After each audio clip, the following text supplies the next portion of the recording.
উজলি উঠিব চৌদিশে বাজিব শোণিতপুৰৰ বুকু হ'ব মুখৰিত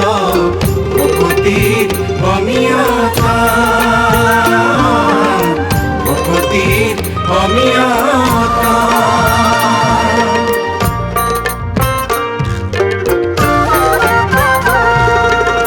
কিংবদন্তীয়ে কয় বহু কথা অনিৰুদ্ধৰ এই প্ৰণয় গাথা আজিও ইতিহাসে আছে সুঁৱৰি হৰিহৰৰ যুদ্ধৰ সোণালী স্মৃতি